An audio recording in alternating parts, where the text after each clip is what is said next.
Bienvenidos a su programa Nuestra América y Más, que les brinda una ventana hacia Latinoamérica, el Caribe y Massachusetts. Aquí, ustedes y nosotros, como nuestroamericanos que somos, tenemos la oportunidad de analizar temas de interés que ocurren en nuestra región y que muchas veces son invisibilizados por los demás medios de comunicación. Soy Vanessa Matamoros y es un placer estar nuevamente aquí con ustedes, junto al equipo que producimos este programa en forma voluntaria e independiente. Hoy tenemos un programa variado en el cual trataremos diferentes temas. Continuaremos con lo que ha ocurrido con los estudiantes en México y testimonios de sus madres, según los últimos acontecimientos. Además, el apoyo que ha dado Venezuela a Palestina, con la invitación a estudiantes para estudios de medicina en Venezuela, y hablaremos de la inauguración de la sede de UNASUR en Ecuador. Después pasaremos a la segunda parte del programa con un invitado muy especial, el profesor y juez jubilado venezolano Ricardo Colmenares, quien está aquí en Massachusetts, y hablaremos de temas muy interesantes como es el derecho colectivo de los pueblos indígenas y la jurisdicción indígena, además de los derechos humanos desde una perspectiva intercultural. Luego hablaremos de otro tema, el cual es un hecho lamentable que ya en unos días cumple 10 años, como fue el asesinato de un fiscal venezolano, Danilo Anderson, y queremos que conozcan un poco más sobre la vida de esta persona. Y cerraremos con los mártires de Chicago. Se están cumpliendo ya 128 años de la condena y ahorcamiento que se le hizo a estos luchadores sociales, por lo cual ya hoy día celebramos el 1 de mayo como Día del Trabajador. Bueno, esperamos que este programa sea de su agrado y que sigan apoyándonos como lo han hecho hasta ahora. Recuerden, pondremos el teléfono en pantalla y además nuestro email es nuestraamericaymás@gmail.com, y comuníquense con nosotros para seguir juntos contribuyendo con un granito de arena en este programa y así poder construir un mundo mucho más humano, mucho más justo y pluripolar. Damos comienzo con nuestro compañero Jorge Marín. Muchas gracias, Vanessa. Bueno, aquí estamos de regreso en Nuestra América y Más. La semana pasada hablamos de los 43 estudiantes mexicanos que han desaparecido en Guerrero, México, a finales de septiembre. Los últimos reportes indican que, aunque el Procurador de México informó al público hace unos días que los estudiantes fueron asesinados y sus cuerpos quemados en un basurero en Cerro Viejo, en Guerrero, hay un grupo de expertos forenses argentinos que están ayudando en esta investigación, y es un grupo independiente del gobierno que acaban de concluir que estos restos no son de los 43 desaparecidos. Ya antes de este reporte ser público, los padres de los desaparecidos declararon que no podían creer a funcionarios del gobierno. Veamos las declaraciones de la madre de uno de estos desaparecidos.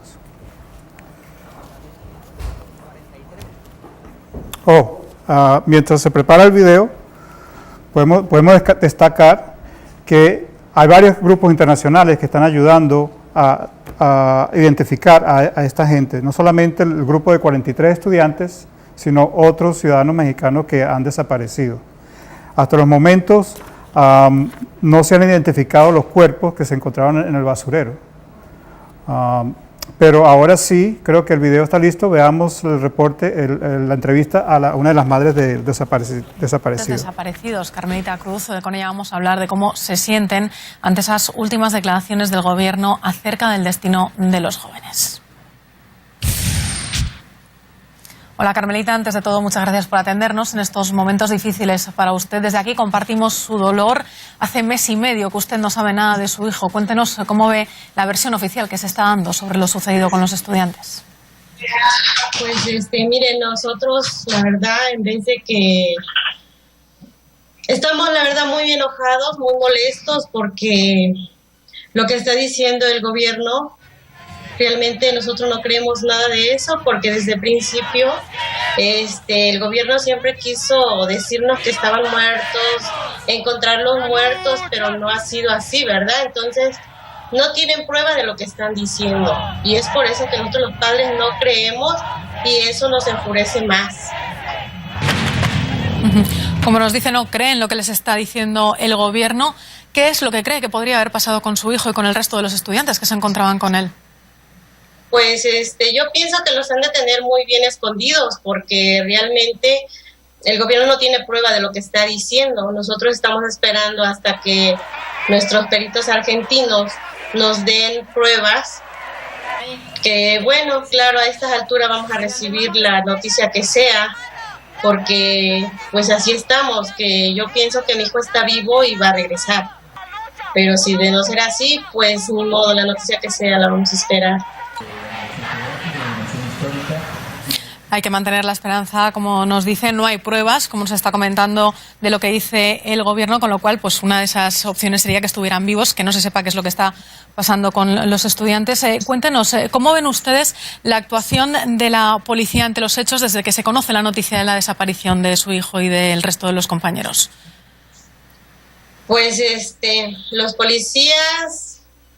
Bueno, nosotros sabemos que el gobierno mexicano los tiene porque la policía los detuvo. Obviamente, esos policías tienen a un jefe que los manda y pues eso es el gobierno, ¿me entiendes? Entonces el policía no va a actuar por sus propios medios, sino por alguien que les está dando una orden. Pues Carmelita, muchísimas gracias por habernos atendido. Desde aquí, como les decíamos, compartimos su dolor y esa esperanza de que aparezcan y sepamos qué es lo que ha pasado con su hijo y con el resto de los estudiantes. Gracias por estar con nosotros en nuestro informativo. Bueno, es importante destacar que el equipo argentino de antropología forense, conocido por sus siglas EAAF, está compuesto por expertos de varios países, incluyendo Argentina, Colombia, México, Uruguay, Francia y Estados Unidos, y que las evidencias que ellos acaban de reportar al público fue procesada aquí en Estados Unidos. Ahora, cambiando de tema, en Venezuela hace unos pocos días llegaron unos 120 palestinos jóvenes que van a estudiar medicina en el país. Venezuela le ha ofrecido al pueblo de Palestina educación gratis de medicina. Veamos este reportaje cuando llegan los jóvenes a Venezuela. Un largo viaje hasta el Caribe en busca de un sueño que les cambie la vida. Los jóvenes palestinos que estudiarán medicina en Venezuela llegaron en este avión de la empresa estatal Conviasa y fueron recibidos por miles de abrazos, por miles de sonrisas. No tenían futuro, no tenían escape, no tenían medio como tener una educación. De repente otra agresión de Israel los hubiese quitado la vida. Por eso llegan a una patria de hombres libres, mujeres libres, a una patria en revolución. Gracias Venezuela, gracias presidente Maduro, gracias comandante Chávez. Varios de estos jóvenes provienen de campos de refugiados en Siria, otros de Jordania y Cisjordania y también de la Franja de Gaza. Autoridades venezolanas denunciaron el hostigamiento del régimen de Israel contra estos estudiantes. Los 37 miembros de delegación de becarios que han llegado de Gaza habían sido retenidos durante horas. Se les había vejado como seres humanos, humillados, para evitar que salieran. Estos jóvenes primero aprenderán español y en enero del año que viene comenzarán sus estudios de medicina integral comunitaria junto a jóvenes de varios países de América en la Escuela Latinoamericana de Medicina Salvador Allende. Ahorita tenemos ahí 119 testimonios, seres humanos, gente con corazón, con vida, con una cabeza, que van a sentir el calor, la calidez y la solidaridad y el amor de este pueblo. A través de una cosa maravillosa, que es conquistar el conocimiento para ser médico, para salvar vidas, para seguir ayudando a otros. Esta es la ratificación de la humanidad que caracteriza la Revolución Bolivariana, de la continuación del legado del comandante supremo. Siempre el comandante fue a la vanguardia, estuvo a la vanguardia de la defensa de la dignidad y los derechos del pueblo palestino en constituirse un Estado libre y soberano. Estos 119 jóvenes palestinos se sumarán a otros 40 que ya cursan estudios en la Escuela Latinoamericana de Medicina, pero en total está previsto que sean 1000 los becarios palestinos que estudian en Venezuela. Bueno, el legado de Chávez continúa en Venezuela. No es tan fácil estudiar medicina en Estados Unidos. Ahora Venezuela se une a Cuba como fuente de doctores para el futuro. El próximo tema que vamos a hablar es la fundación de la sede de UNASUR, que se va a inaugurar el 5 de diciembre de este año en Ecuador. Se espera la presencia de los presidentes de varios países miembros, como Argentina, Bolivia, Brasil, Colombia, Chile, Ecuador, Guyana, Paraguay, Perú, Surinam, Uruguay y Venezuela. Delegaciones de países amigos y la ciudadanía en general que podrá participar del evento en un festival popular que se desarrollará ese mismo día en horas de la tarde. El presidente de Ecuador, Rafael Correa, adelantó que la sede llevará el nombre del desaparecido mandatario Néstor Kirchner, quien fue el primer secretario general del bloque regional, fundado en 2008. El edificio está ubicado en el sector de la mitad del mundo, noroccidente de la capital ecuatoriana, y es de unos 19.523 metros cuadrados. Veamos este video que explica más detalles acerca de esta sede. Sur, esa esperanza que es la Unión de Naciones del Sur, para mí el continente de la esperanza, el futuro, Latinoamérica, en este caso Sudamérica, la sede está en la mitad del mundo, en latitud cero, en el centro del mundo. Creo que es un mensaje muy poderoso.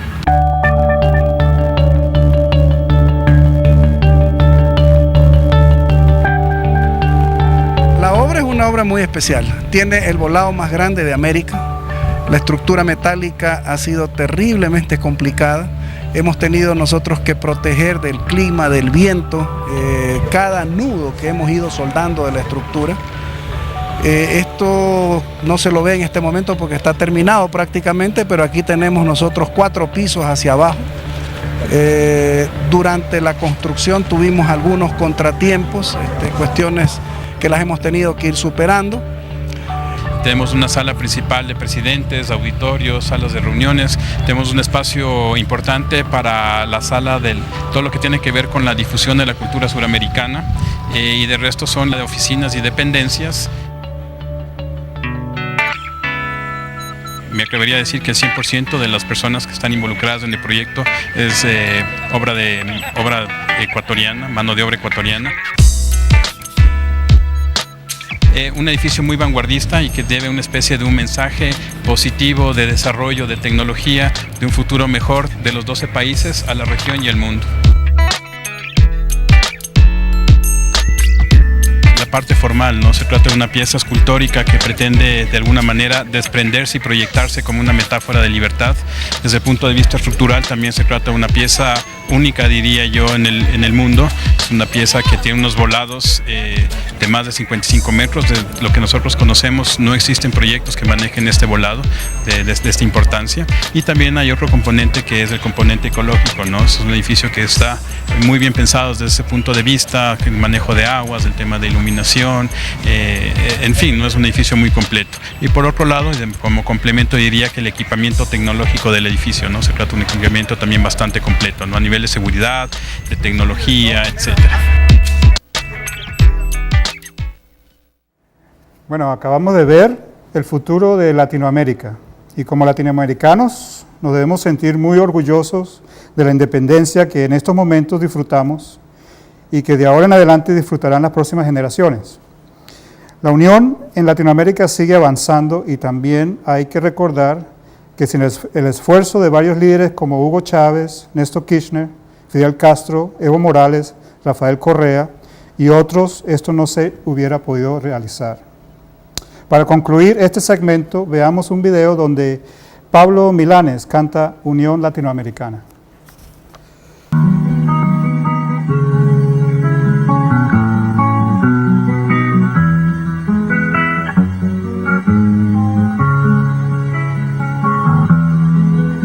El nacimiento de un mundo se aplazó por un momento, un breve lapso del tiempo, del universo un segundo. Sin embargo parecía que todo se iba a acabar, con la distancia mortal que separó nuestras vidas.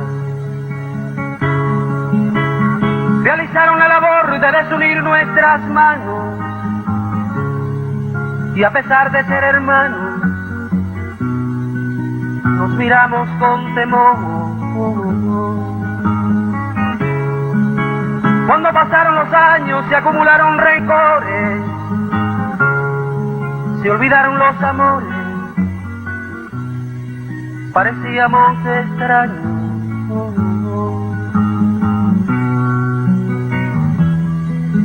Qué distancia tan sufrida, qué mundo tan separado, jamás hubiera encontrado sin aportar nuevas vidas.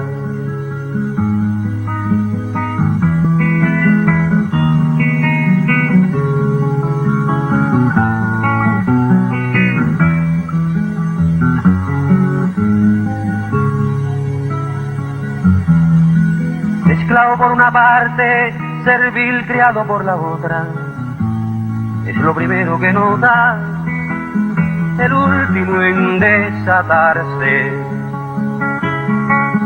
Explotando esta misión de verlo todo tan claro, un día me vi liberado por nuestra revolución. Esto no fue un buen ejemplo para otros por liberar. La nueva labor fue aislar, bloqueando toda experiencia.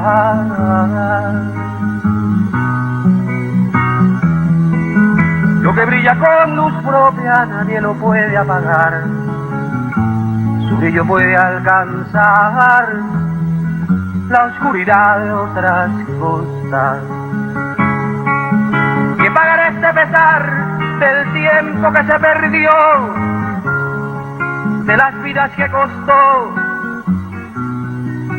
de las que puede costar. Bueno, damos inicio a la segunda parte del programa, en la cual estaremos entrevistando a una persona que está aquí con nosotros en Boston. Él es el profesor Ricardo Colmenares, es un profesor venezolano de la Universidad del Zulia, doctor en Derecho, experto en Naciones Unidas con respecto al derecho indígena y además, bueno, es juez jubilado de la Corte de Apelaciones en el estado Zulia, en Venezuela. Y lo interesante es que está aquí con nosotros en una invitación hecha por la Universidad de Massachusetts, UMass Boston, para un estudio del cual hablaremos hoy. Mucho gusto y un placer tenerlo aquí en el programa. Muchas gracias, Vanessa, por la invitación. Bueno, entonces comenzaremos la entrevista con este tema que es, vamos a hablar del derecho indígena, de la jurisdicción indígena. ¿Nos podría explicar un poco más qué significa? Sí, mira, desde el punto de vista histórico, todos los pueblos de América, incluyendo Venezuela y Estados Unidos, han aplicado la justicia indígena a sus integrantes desde siempre, hasta el momento de la llegada de los europeos. Siempre lo aplicaron, o sea, tuvieron soberanía en ese sentido absoluta, plena. Sin embargo, después en los demás procesos normativos se fue reconociendo específicamente la potestad de las autoridades legítimas de poder administrar la justicia, instancias de justicia, en aquellos problemas o pleitos que se suscitan en los hábitats, en los espacios territoriales donde ellos convivan y que puedan ser resueltos de acuerdo a sus costumbres jurídicas. Esto es el derecho indígena. ¿Y desde cuándo se hace eso, por ejemplo, en Venezuela? En Venezuela, indudablemente, con el proceso constituyente que se realizó del 98 al 99, es en la Constitución de la República Bolivariana de Venezuela que se reconoce de manera expresa en el artículo 260 el reconocimiento del derecho de la jurisdicción especial indígena. Bueno, vamos a ver a continuación un video acerca de qué es lo que ocurrió en Venezuela con la nueva constitución con respecto al derecho indígena. Los pemones de la gran sabana llaman al rocío. Chiriqué, Yeetaku. ¿Qué significa? Saliva de las estrellas. A las lágrimas. Enú, Parupué. ¿Qué quiere decir? Guarapo de los ojos. Al corazón. Yehuán Enapue. Semilla del vientre. Los guaraos del delta del Orinoco dicen Mejó Cojí. El sol del pecho. Para nombrar el alma, para decir amigo, dicen Majó Caraíza. Mi otro corazón. Y para decir olvidar, dicen Emuniquitane. ¿Qué quiere decir? Perdonar. Los muy tontos no saben lo que dicen. Para decir tierra, dicen madre. Para decir madre, dicen ternura. Para decir ternura, dicen entrega. Tienen tal confusión de sentimientos que con toda razón las buenas personas que somos los llamamos salvajes, salvajes, salvajes.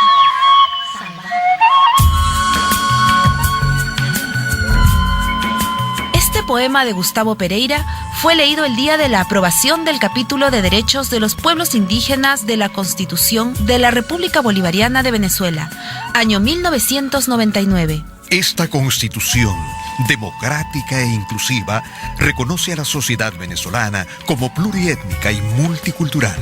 Reconoce la existencia de los pueblos y comunidades indígenas, su organización social, política y económica, su cultura, costumbres, idiomas y religiones. También los derechos originarios sobre las tierras que ancestralmente ocupan, necesarias para desarrollar y garantizar sus formas de vida.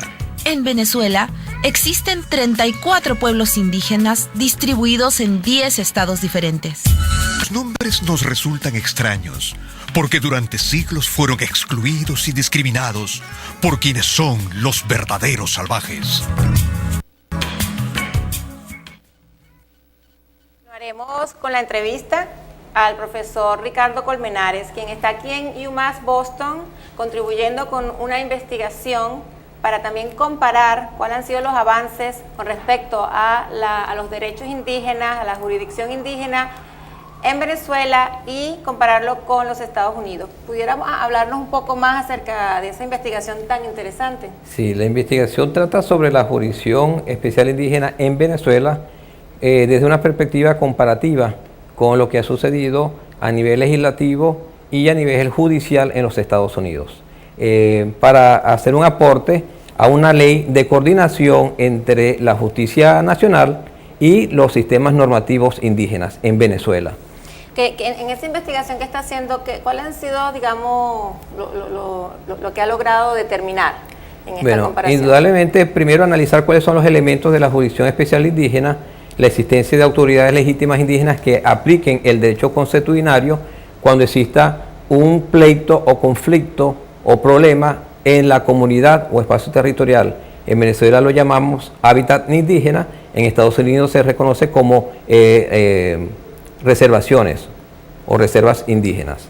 Y por otra parte que exista un derecho consuetudinario, que se ha conocido también como el derecho propio en Venezuela, derecho consuetudinario en toda América, y aquí en Estados Unidos se le conoce como el customary law.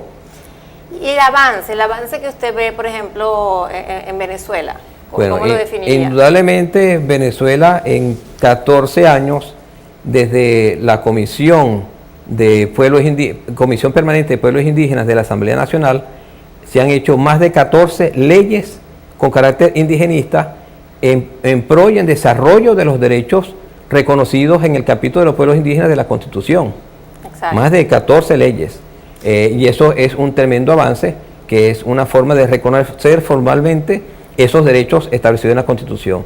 Y por otra parte, me parece que la implementación más justa y equitativa la ha dado a la Sala Constitucional del Tribunal Supremo de Justicia en decisión dictada el 3 de febrero del 2012, en el famoso y emblemático caso de El Niño Guarao, mediante el cual reconoció por primera vez la competencia material de las autoridades legítimas para resolver conflictos de hechos graves, incluso de un homicidio. El caso se reconoce como El Niño Guarao, porque fue un niño de 12 años que dio muerte a su padrastro. ¿Y cómo entonces se resuelve? O sea, entonces, a pesar de que las leyes venezolanas quizás lo hubiesen juzgado de una manera, las leyes de ese hábitat indígena tienen otras características. Lo que ya quedó claro es que no existiendo a veces una demarcación propia del hábitat indígena, si se suscita entre miembros o integrantes de una población indígena, en casos graves puede resolverlo la autoridad legítima de ese pueblo o comunidad. En este caso, por vía de amparo constitucional, se llegó a la Sala Constitucional y la Sala dijo, ok, el caso, porque le habían dictado 20 años de prisión a ese niño, y eso contrariaba pues normas internacionales, y además de eso pues la autoridad legítima que dictó la decisión no era la verdadera. Entonces se vulneró el derecho al juez natural. Pero sin embargo, la Sala Constitucional hizo la salvedad. En este caso no ha habido vulneración de la competencia ni personal ni material. Por argumento en contrario, que decir que las autoridades legítimas venezolanas de todos los pueblos y comunidades existentes en el territorio venezolano pueden aplicar instancias de justicia aún en casos graves. Entonces, con esto se ha hecho justicia realmente a los pueblos indígenas. Indudablemente, porque antes no habían sido reconocidos. Ahora la Constitución venezolana, desde todo este proceso de cambio que ha habido, realmente toma a esa población que es importante de del territorio venezolano. Exacto.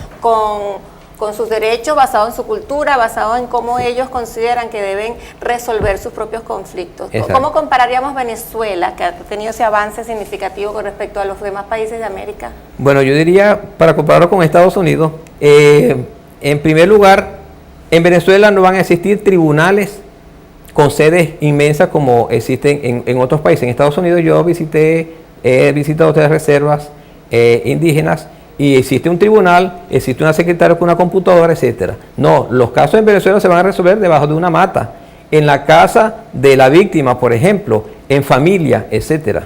No va a haber, digamos, ese formalismo, esa burocracia que porque no es parte de cómo ellos resuelven. Es parte tradicional de cómo resuelven ellos los conflictos. Por otra parte, muchas reservas ya constituidas como naciones por la Bureau Indian Affairs, por la Oficina de Asuntos Indígenas de Estados Unidos, le exigen una constitución, un código penal y un código civil.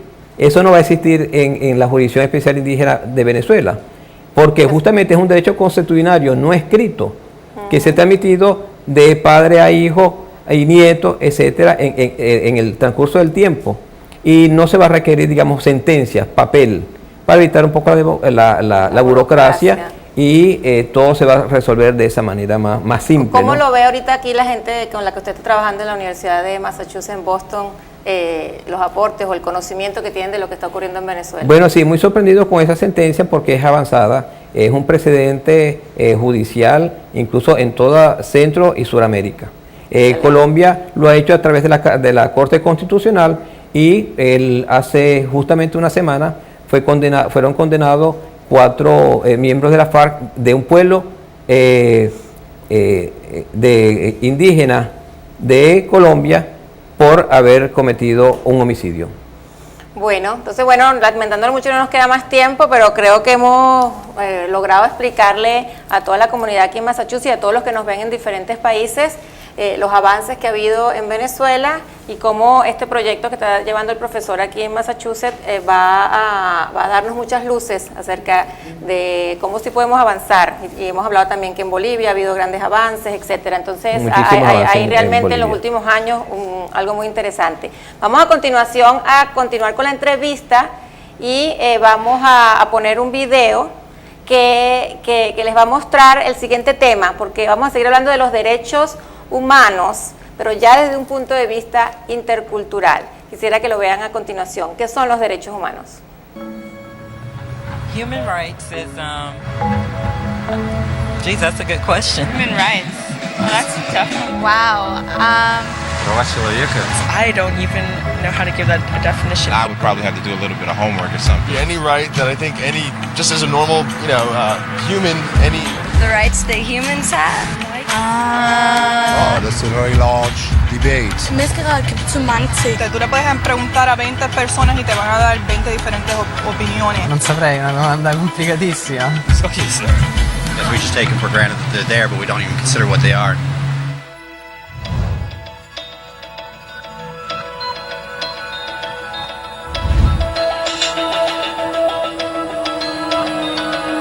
Los derechos humanos son los derechos que tienes simplemente por ser humano. Es la forma en que instintivamente esperas que se te trate y el trato que mereces como persona, como el derecho a vivir en libertad, hablar con franqueza y ser tratado con igualdad.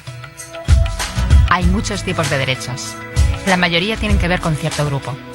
Pero los derechos humanos son los únicos que le corresponden absolutamente a todo el mundo en todas partes. Eso significa niños, gente mayor, pobres, jugadores de básquet, basureros, cantantes de rap, maestros, africanos, indios, albanos, cristianos, musulmanes, cabalistas, ateos, tu madre, tu padre, el vecino y tú. Todos tienen los mismos derechos humanos exactos. En otras palabras, son universales. Pero la cuestión sigue en pie. ¿Qué son? Name the human rights? What the human rights are? The right to live. Equality between all peoples. Right to religion, the right to... Is there supposed to be a list somewhere I should be aware of? De acuerdo con las Naciones Unidas, hay un total de 30 derechos humanos, que generalmente se agrupan y se llaman simplemente derechos humanos. Se enumeran en la Declaración Universal de los Derechos Humanos, que es el documento sobre el tema más aceptado en el mundo. Bueno, como pudimos ver en el video anterior, me quisiera que nos preguntáramos si entendemos qué son los derechos humanos. Y para ello, con el invitado que tenemos hoy aquí, vamos a aclarar un poco ese tema, pero más allá, vamos a hablar de un proyecto que maneja el profesor Ricardo Colmenares, que esperamos pueda la gente aquí en Boston, en UMass Boston, tener acceso a ese curso, que es los derechos humanos desde un punto de vista intercultural. ¿Qué significa eso, profesor? Bueno, en primer lugar, como profesor invitado, parto de la experiencia vivida en estos días acá en la UMass Boston, mediante el cual se refleja la presencia del multiculturalismo de la misma ciudad de Boston. Es decir, allí ves personas de Asia, de África, de toda América, de Europa, y eso justamente es una visión intercultural que se le quiere dar a este curso intensivo de derechos humanos, mediante el cual se equiparan y se le da, digamos, el mismo valor a todas las culturas. Porque ha sucedido que la visión que se tiene de los derechos humanos ha sido, digamos, hegemónica, en el sentido que se ha impuesto como una línea que todos somos iguales. Pero es que no somos iguales. Hoy por hoy ya el derecho internacional de los derechos humanos reconoce el derecho a la diferencia cultural. Por eso, cada vez que se estudia un tratado internacional, los pueblos de África y los de Asia dicen, oponen excepciones, porque no se le adapta justamente a su cultura, a su cosmovisión, a cómo resuelven ellos sus problemas. Entonces hay que respetar justamente la idiosincrasia de cada una de esas culturas y las particularidades de esas culturas. O sea que en ese curso usted va a tratar de plantear que los derechos humanos, esos 30 derechos que se enumeraron antes, todavía son 30 derechos humanos desde un punto de vista, desde una visión, y no realmente contemplando la interculturalidad que tienen todos los seres en el mundo. Siempre se ha acentuado, digamos, la visión individualista o liberal de los derechos humanos, es decir, los derechos del ser individual, partiendo aquí de la dignidad del ser humano, la propiedad privada, la vida, la integridad física. Estamos entendidos en el derecho internacional de los derechos humanos que el derecho primordial es el derecho a la vida. Sin la vida no podemos gozar de otros derechos. Pero sin embargo, por ejemplo, el derecho al medio ambiente sano y ecológicamente equilibrado, hoy por hoy, es una condición sine qua non para que exista la vida. Exacto. Por eso se ha establecido, está incluido como derechos humanos. Por eso se ha puesto ahora como un principio también el de la interrelación de los derechos humanos. No hay supremacía entre los derechos humanos. Exacto. Y muchas veces un derecho colectivo va a ser prioritario a un derecho individual. Por eso entonces la visión intercultural lleva también a ese peso, que hay que tomar en cuenta también otras categorías, además de los derechos individuales, como son los derechos colectivos, los económicos, los sociales y los culturales. Además es una visión mucho más colectiva, en vez de estar dándole tanto énfasis al tema individualista. Correcto. Es un tema más de que, bueno, tenemos que beneficiar y darle derechos a los colectivos. A los colectivos. Un tema interesante que siempre me gustaría que se conozca bien es, ¿qué pasa con países como Estados Unidos con respecto a que firman o están apoyando estos derechos humanos que se tratan de colocar para todos los países? Ellos firman estos acuerdos, ¿cómo es la relación que hay con eso para después poder establecer medidas al respecto? Sí, la tradición es porque Estados Unidos pues da mucha prioridad a lo que es el derecho interno, el derecho local. Entonces siempre cualquier normativa internacional que prive sobre una garantía reconocida internamente en el país, le ponen objeción. Entonces generalmente no firman los tratados de buenas a primeras, ¿no? siempre da unos pasos o hace algunas observaciones al respecto. ¿Y qué pasa, por ejemplo, con otros países? Hay otros países que ustedes dicen Asia, hay muchos que no firman estos acuerdos. Indudablemente, en África, sí, cada país envía a sus expertos y ellos hacen las observaciones a cada artículo. Nos oponemos o no estamos de acuerdo y hacen la observación. Entonces puede haber, por supuesto, un compromiso total, pero puede haber también parcial o bien no lo ratifican Pero los últimos tratados internacionales de derechos humanos que involucran la comunidad universal de Naciones Unidas han ratificado, por ejemplo, la Convención de los Derechos de los Niños fue ratificado por todos los países del mundo, igualmente todos aquellos derechos de violencia contra la mujer, ¿no? Se le ha dado una gran importancia a la defensa de los derechos de las mujeres a nivel mundial. Bueno, este tema realmente es muy interesante y quisiéramos pues invitar a todos estos estudiantes y a todas las personas que quisieran saber más sobre el tema de derechos humanos, que se planteen que esto es un tema que ha llevado pues muchísimos años en la historia, tratar de reivindicar estos derechos, pero a su vez también todavía tenemos mucho que avanzar, ¿verdad? Mucho que entender acerca de las diferentes culturas, de la visión que tienen diferentes países, diferentes grupos, para poder comprender que los derechos humanos pues también son un derecho colectivo más que un derecho individual. Y está dirigido también a las minorías, a las que llaman minorías étnicas o grupos vulnerables.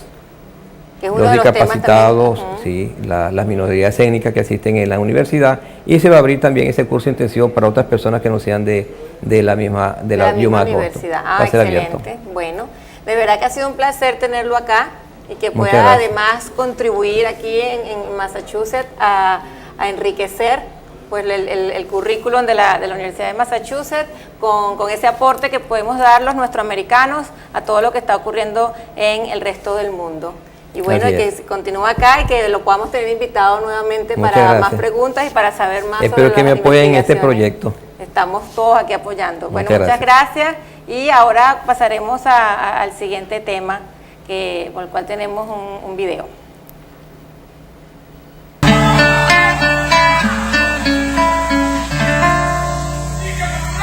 Danilo Anderson, Rafael Ramos Nápoles. La patria viste de luto, dolorosa y confundida, porque cegaron la vida de un abogado impoluto. Hombre probo y absoluto, de ejecutoria ejemplar, que al derecho supo dar su saber y gentilicio.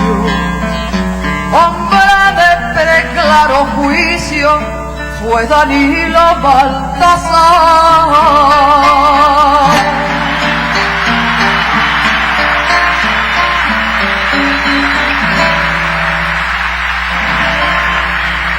El terrorismo inclemente en su forma innoble y cobarde, de la infamia haciendo alarde, tronchó su don prominente. Pero Danilo el valiente quedó grabado en la historia, y en honor a su memoria la población le agiganta, y hacia el cielo lo levanta con resplandores de gloria, y hacia el cielo lo levanta con resplandores de gloria.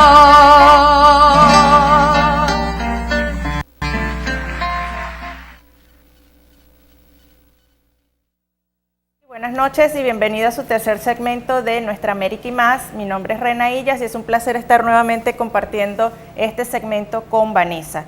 El día de hoy les queremos hablar un poco de esa persona que fue Danilo Anderson.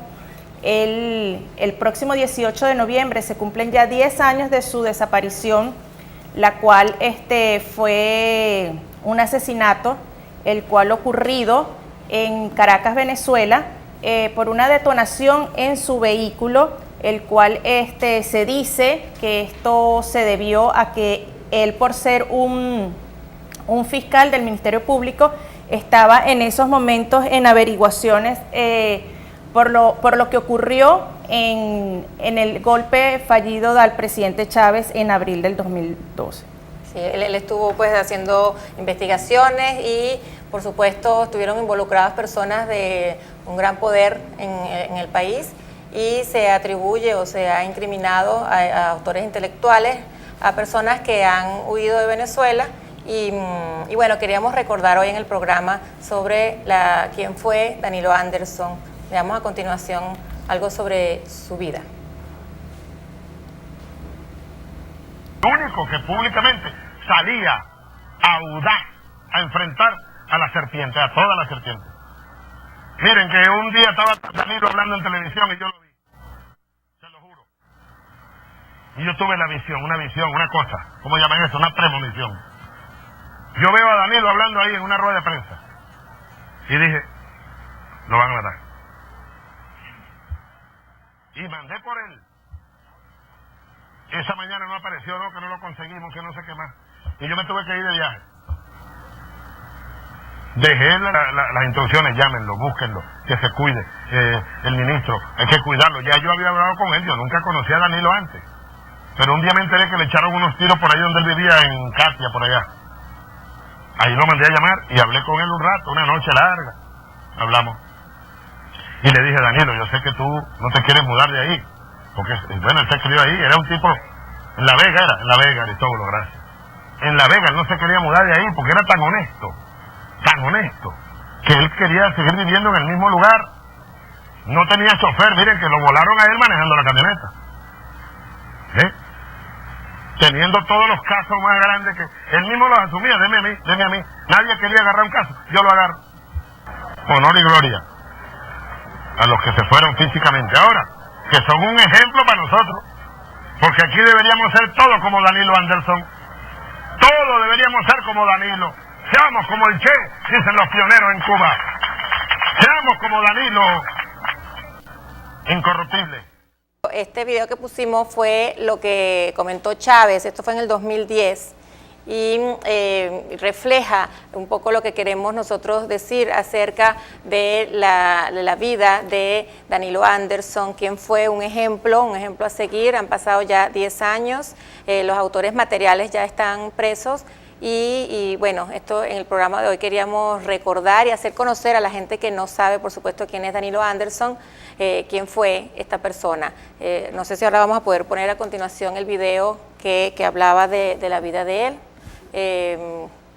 pero bueno, eso es más o menos lo que queríamos traerle a todos ustedes hoy en este programa, dado que fue una persona que luchó, que se enfrentó a grandes poderes desde el Ministerio Público y que trató de hacer justicia y avanzar en unas investigaciones sobre ese golpe de Estado del 2002. Veamos a continuación el material.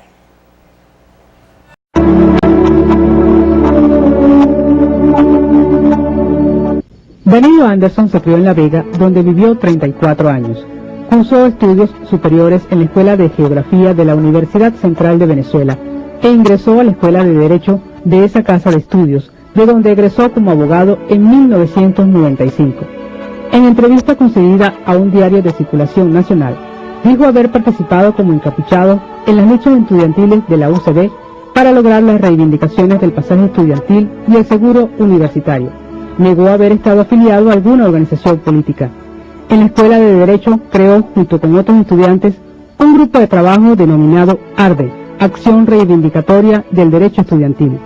Una vez graduado comenzó a trabajar en el Ministerio de Hacienda como inspector general de Haciendas. En el año 2000 presentó sus credenciales para participar en el concurso organizado por la Fiscalía General de la República y resultó electo para un cargo de fiscal auxiliar. Vivió 6 meses en Carúpano, Estado Sucre, desempeñando ese cargo, y luego lo nombraron fiscal cuarto de Ambiente con competencia nacional. Hizo un posgrado en Derecho Ambiental y Desarrollo Sustentable en el Centro de Estudios de Desarrollo, CENDES.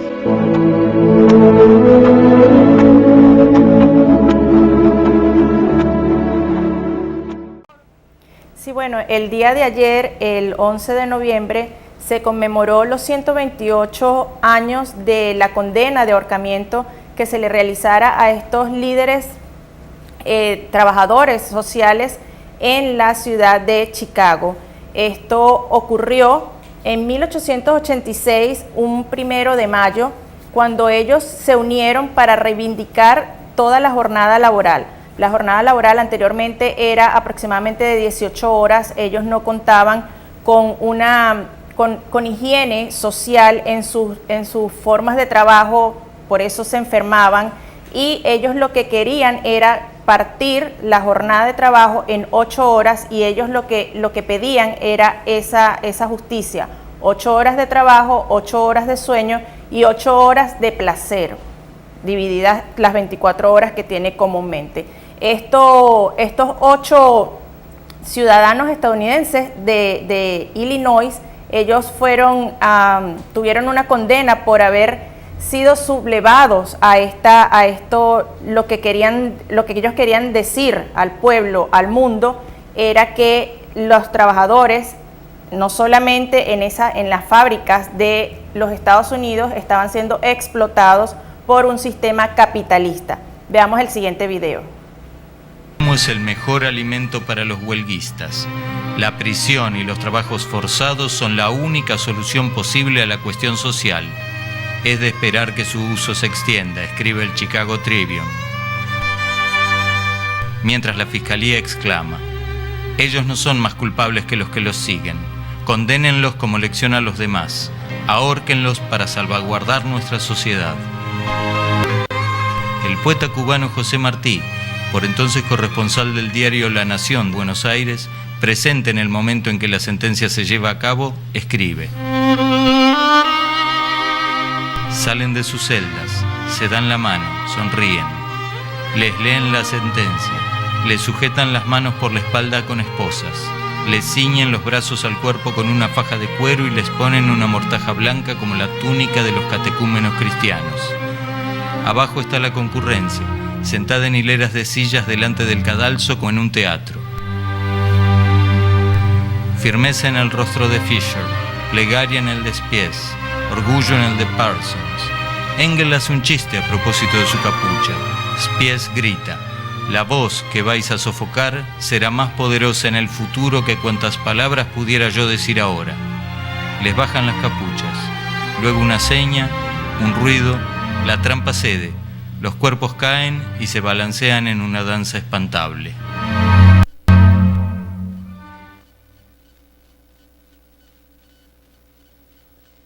Esto ocurrió un 1 de mayo de 1886, cuando comenzó este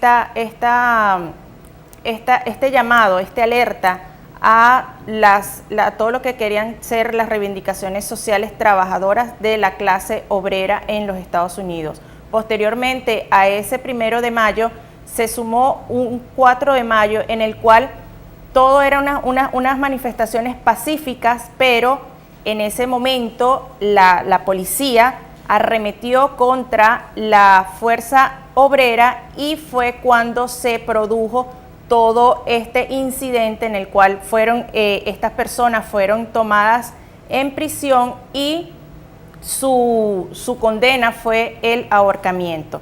Veamos el siguiente video. August Spies, Georg Engel, Adolf Fischer, Louis Ling, Michael Schwab y Samuel Fielden. Sus nombres quedarán grabados para siempre. Las muertes de los mártires de Chicago no fueron en vano. Los capitalistas pudieron silenciar sus voces, pero como predijo Spies, la suya y la del resto de sus compañeros se volvieron poderosas. Ellos forman parte de nuestra historia, una historia plagada de tragedias, pero también de heroísmo. Aún en ese momento dramático, cuando el final se acercaba, aquellos luchadores se erguieron valientemente ante sus verdugos para sentenciar. Sí, a raíz de todas estas manifestaciones, es por eso que hoy nosotros conmemoramos el 1 de mayo como el Día del Trabajador. Esto es a nivel internacional. Hay algunos países que no lo celebran el 1 de mayo, siendo uno de estos los Estados Unidos. veamos el siguiente video en el cual concluimos con este tema y finalizamos el programa.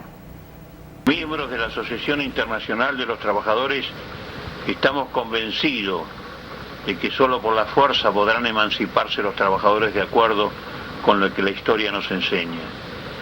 En ella podemos aprender que la fuerza libertó a los primeros colonizadores de nuestro país, que solo por la fuerza fue abolida la esclavitud y que así como fue ahorcado el primero que en este país agitó a la opinión contra la esclavitud, vamos a ser ahorcados nosotros.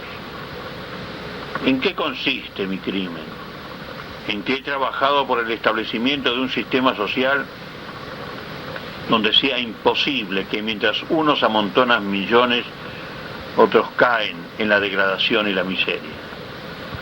Así como el agua y el aire son libres para todos, así la tierra y las invenciones de los hombres de ciencias deben ser utilizados en beneficio de todos. Vuestras leyes están en oposición con la naturaleza y mediante ellas robáis a las masas del pueblo a la vida, a la libertad y al bienestar. No combato individualmente a los capitalistas, combato al sistema que produce sus privilegios. Mi más ardiente deseo es que los trabajadores sepan quiénes son sus enemigos y quiénes son sus amigos. Todo lo demás merece mi desprecio.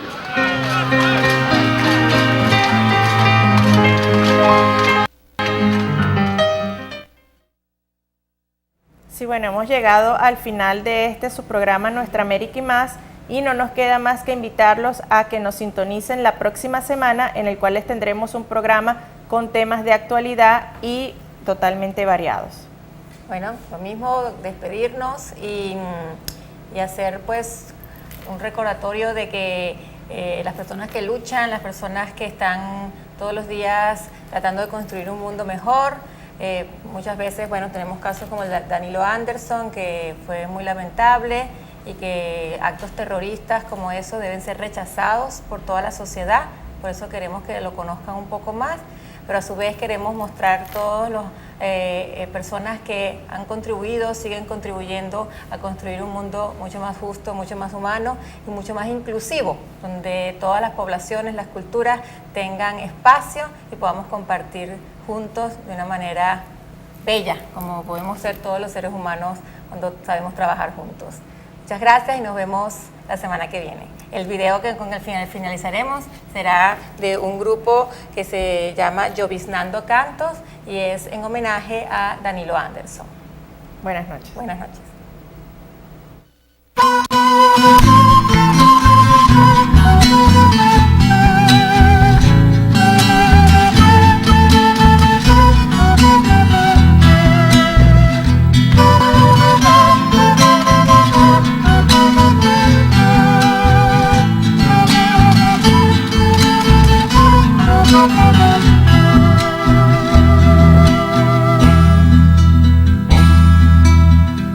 Un paso adelante de la conciencia nos cuesta el alma.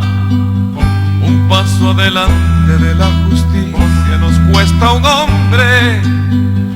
Un paso adelante de la patria buena nos cuesta llanto. Un grito mudo, fuerza inclemente, retumba el mundo.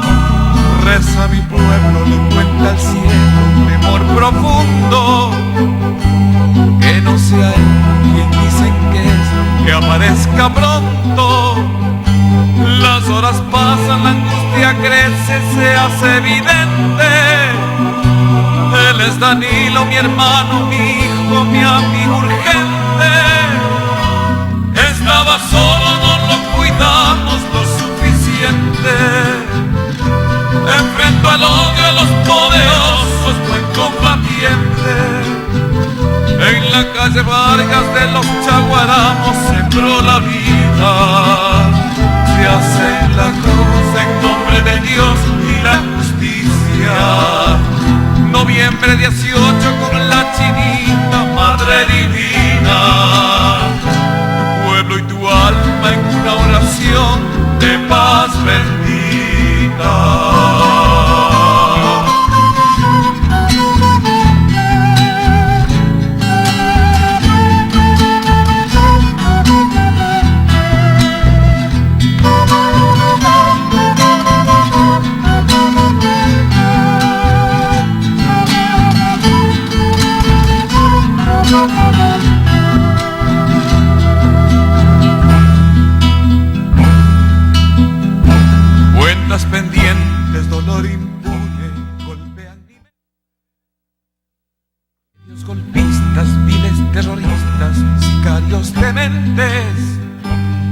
mundo se acabó, carajo, ya basta que aquí somos gente que vive y padece con el